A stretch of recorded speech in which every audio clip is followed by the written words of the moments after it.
paano mag-assemble ng automatic egg incubator? Tara, samahan nyo ko. Siyempre, dapat ihanda muna natin yung mga parts niya. So, ito yung mga rollers at ang dispenser na paglalagyan ng tubig. Bali, 3 piraso yan. At meron din siyang plastic na tube na kasama.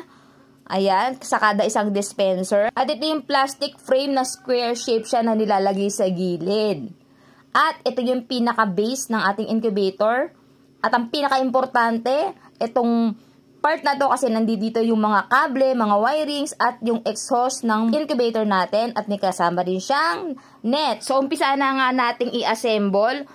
Etong frame na to, ikakabit natin dito sa pinaka-base part ng incubator. Since na itlog na manok naman ang ating i-incubate, so lalagyan natin siya ng medyo malayo na pagitan. Pero kung ang i-incubate natin ay mga itlog ng pugo, which is mas maliit, medyo dikit-dikit na natin na lapit-lapit natin ang pagitan ng mga rollers. Sa ganitong paraan, magiging maganda yung pag-ikot ng itlog dun sa rollers. So, pag kokonekin na nga natin itong mga wiring, sa ganon, masuplayan ng kuryente yung pinaka-incubator natin. So, itong part na to, magsisibi din siyang top cover ng ating incubator. Make sure na nakatakip siyang mabuti para ma-maintain yung temperature sa loob. So, ito na nga yung mga dispenser, i-connect natin yung mga tube niya. So, each dispenser nga, meron siyang kanya-kanyang tube. At ito na nga, i-connect na natin to dito sa bote na may tubig. Ang purpose ng tubig na to ay para nga ma-maintain yung humidity sa loob ng ating incubator. So, ito, i-connect natin itong mga tube.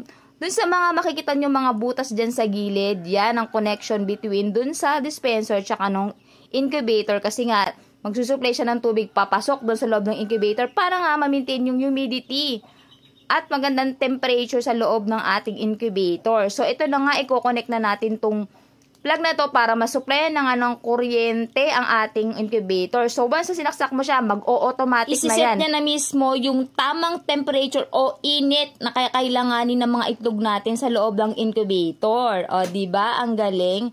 So, makikita natin na dahan-dahan na umiikot yung roller. So, makikita natin yung mga label na inilagay namin dun sa itlog ay umiikot na siya pa ilalim. So, ang purpose din ng mga pangalan na yan ay para ma-identify din namin kung anong breedong itlog na i-incubate namin. At the same time, para ma-check din namin kung talagang umiikot nga yung rollers niya. Kasi nga, from top na nakapwesto yung label niya, from the original na pwesto na inilagay namin siya. O, diba? Since transparent yung plastic ng gilid ng ating incubator, accessible tayong makita yung loob ng ating incubator para ma-check natin yung status ng ating mga itlog. So, kitang-kita nyo, umiikot yung rollers dahan-dahan. Ang capacity ng incubator na ito is 130 pieces na egg. Since 51 lang yung na-harvest namin, kaya medyo maluwag yung space para sa mga egg namin. So, thank you for watching. Sana makatulong.